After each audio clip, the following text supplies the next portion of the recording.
Assalamualaikum warahmatullahi wabarakatuh. Perkenalkan, nama saya Siti Rahma Aldira, mahasiswi Universitas IBA Fakultas Ekonomi Prodi Akuntansi semester 4, NPM 19210018. Baiklah, pada kesempatan kali ini saya akan memaparkan materi ujian tengah semester saya tentang strategi pemulihan ekonomi di masa pandemi. Oke, baiklah. Seperti yang sudah kita ketahui, dalam waktu lebih dari 1 tahun ini, negara Indonesia dan juga negara-negara lainnya sedang dijajah oleh virus yang hampir melumpuhkan semua kegiatan dunia, yaitu adalah virus COVID-19. Virus ini menyebabkan berbagai masalah di setiap negara, salah satunya negara Indonesia. Berbagai upaya telah dilakukan oleh pemerintah Indonesia untuk dapat mencegah penyebaran penyakit ini. Dimulai dari diadakannya kebijakan PSBB, WFH, pembelajaran jarak jauh, bahkan kegiatan kenegaraan pun sebisa mungkin dilakukan secara virtual agar dapat meminimalisir kontak fisik antar orang perorangan. Virus ini membuat pemerintah Indonesia harus bertindak sigap dan dapat menyiapkan banyak kebijakan agar semua kegiatan kenegaraan dan kemasyarakatan dapat tetap berjalan dengan mestinya. Jadi tentu saja virus ini memberikan dampak negatif bagi Indonesia. Dalam bidang perekonomian contohnya, negara Indonesia mengalami banyak sekali kesulitan pada masa pandemi ini. Perekonomian nasional Indonesia mengalami kontraksi pada triwulan 2. Mengapa hal ini dapat terjadi? Hal ini terjadi karena kebijakan social distancing dan PSBB yang menyebabkan kegiatan ekonomi Indonesia sangat terhambat. Tetapi, jauh dibandingkan dengan negara lain, keadaan ekonomi Indonesia pada triwulan 2 masih lebih bagus. Sedangkan negara Singapura misalnya, negara Singapura mengalami kontraksi yang sangat dalam sebesar 41,2%. Sangat jauh dibandingkan dengan Indonesia yang hanya mengalami kontraksi sebesar 0,3%. Masa pandemi ini juga dapat mengakibatkan melambatnya pertumbuhan ekonomi. Penurunan penerimaan negara, sedangkan anggaran belanja negara dan pembiayaan itu meningkat. Untuk menghadapi permasalahan ini, pemerintah harus memiliki strategi dalam pemulihan ekonomi di masa pandemi. Baiklah. Adapun program yang dapat dilakukan pemerintahan Indonesia untuk dapat memulihkan kembali perekonomian nasional adalah dengan program PEN atau Pemulihan Ekonomi Nasional. Program ini, pemulihan ekonomi nasional ini ditunjukkan untuk membantu meningkatkan daya beli masyarakat serta bertujuan untuk memulihkan perekonomian Indonesia secara keseluruhan. Dimulai dari rumah tangga, masyarakat yang paling rentan, lalu ke sektor usaha UMKM. Seperti yang sudah kita ketahui mengenai UMKM, pada masa awal-awal Indonesia terpapar virus COVID-19, banyak sekali UMKM yang mengalami kesusahan, bahkan kebangkrutan. Jadi, sedangkan seperti yang kita ketahui, UMKM adalah kegiatan yang dapat menunjang perekonomian. Ada sebagian UMKM yang mem-PHK karyawannya, dan juga ada yang memberhentikan proses produksi.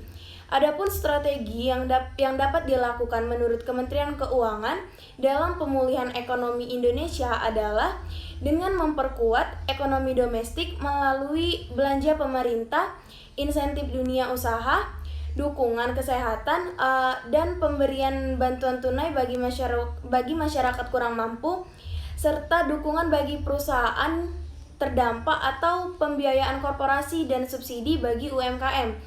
Dan yang harus kita ketahui adalah bahwa penggerak ekonomi nasional adalah konsumsi dalam negeri. Dalam hal ini, pemerintahan Indonesia telah mengalokasikan dana sebesar 172,1 triliun untuk mendorong konsumsi atau kemampuan daya beli masyarakat. Dana ini disalurkan melalui bantuan langsung tunai, dana prakerja, subsidi listrik, dan lain-lain. Tentu saja dengan mengimplementasikan program PEN dapat dipastikan bahwa defisit dana APBN semakin membesar. Namun, ada dua faktor pemicu hal tersebut. Yang pertama adalah COVID-19 berdampak buruk pada berbagai sektor perekonomian. Jadi, sehingga kontraksi ekonomi tahun 2020 tidak dapat dihindari, bahkan menyebabkan pertumbuhan PDB yang sangat minus. Dan yang kedua adalah pendapatan negara, khususnya perpajakan, yang sangat dipengaruhi oleh aktivitas ekonomi. Hal ini juga diperkirakan akan mengalami kontraksi. Sementara di sisi lain, belanja pemerintah adalah salah satunya program PEN yang sangat dapat diandalkan dalam memitigasi kontraksi perekonomian yang lebih besar. Nah, jadi proses eksekusi ini wajib dilakukan secara tepat dan akurat untuk menghindari permasalahan di kemudian hari. Dengan anggaran mencapai 695,2 triliun, serapan anggaran pemulihan ekonomi nasional yang masih di bawah 30% per 30 Agustus 2020. Baiklah, untuk mendukung strategi pemulihan ekonomi nasional, Bank Indonesia menjaga stabilitas nilai tukar rupiah, menurunkan suku bunga, pembelian surat berharga negara, dan menjaga stabilitas makroekonomi serta sistem keuangan. Tujuan dari penurunan suku bunga ini adalah untuk meningkatkan likuiditas keuangan dan untuk mendorong aktivitas dunia usaha. Bank Indonesia menyebut ada 5 syarat kebijakan untuk memperkuat program strategi pemulihan ekonomi nasional. Jadi, apabila 5 syarat tersebut telah terpenuhi, maka Indonesia akan cepat pulih dari dampak pandemi COVID-19. Syarat yang pertama adalah pembukaan bertahap sektor produktif yang dinilai aman sehingga dapat menggerakkan roda perekonomian. Dan yang kedua adalah pencapaian realisasi stimulus fiskal yang digelontorkan pemerintah sebesar 695,2 triliun per November 2020. Dan yang ketiga adalah dorongan pada penyaluran kredit perbankan. Dari sisi penawaran, jika likuiditas pembiayaan perbankan meningkat, maka perbankan dapat menyalurkan kredit. Namun tetapi, jika yang dikhawatirkan adalah dari sisi suku bunga kredit yang tinggi. Dan yang keempat adalah stimulus moneter dan makroprudensial. Stimulus moneter sendiri mengacu pada perubahan kebijakan moneter yang dirancang untuk meningkatkan jumlah uang beredar.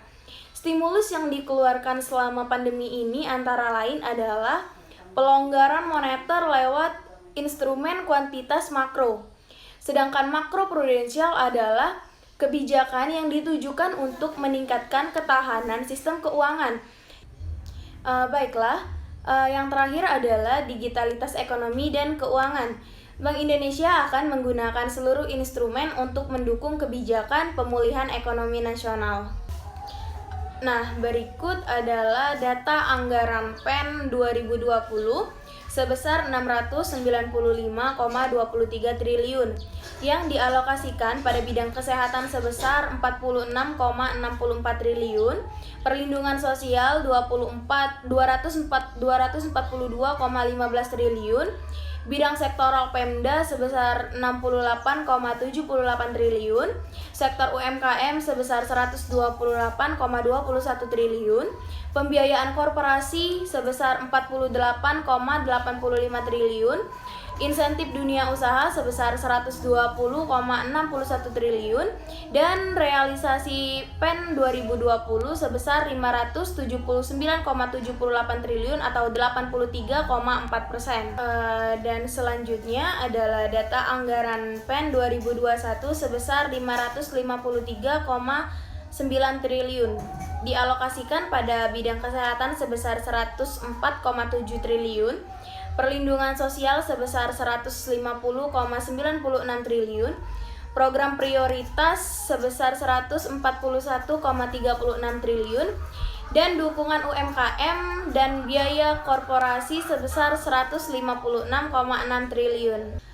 Baiklah, jadi terlepas dari kebijakan tersebut, pada dasarnya terdapat dua kebijakan utama yang akan berpengaruh pada pemulihan ekonomi tahun 2021. Kedua kebijakan tersebut adalah vaksinasi dan efektivitas kebijakan ekonomi pemerintah. Nah, sudah banyak analisis yang telah mengaitkan antara pemulihan ekonomi dengan pelaksanaan vaksin COVID-19, di mana pemulihan ekonomi sangat bergantung pada keberhasilan vaksin. Untuk menjaga agar ekonomi mampu bertahan dan terakselerasi di tengah pandemik ini, maka sangat perlu adanya efektivitas kebijakan ekonomi dalam menjaga daya tahan ekonomi dengan mendongkrak faktor permintaan atau demand dari rumah tangga. Nah, maupun untuk kebutuhan investasi, berbagai sektor ekonomi menjadi sangat penting. Nah, di samping itu, program pemulihan ekonomi nasional pun seharusnya diarahkan pada jaminan sosial, dukungan UMKM, pembiayaan korporasi, dan insentif pada dunia usaha. Baiklah, sekian pemaparan materi ujian tengah semester saya. Saya ucapkan terima kasih. Apabila ada salah kata, saya mohon maaf. Kepada Allah, saya mohon ampun. Wabillahil taufiq wal hidayah. Wassalamualaikum warahmatullahi wabarakatuh.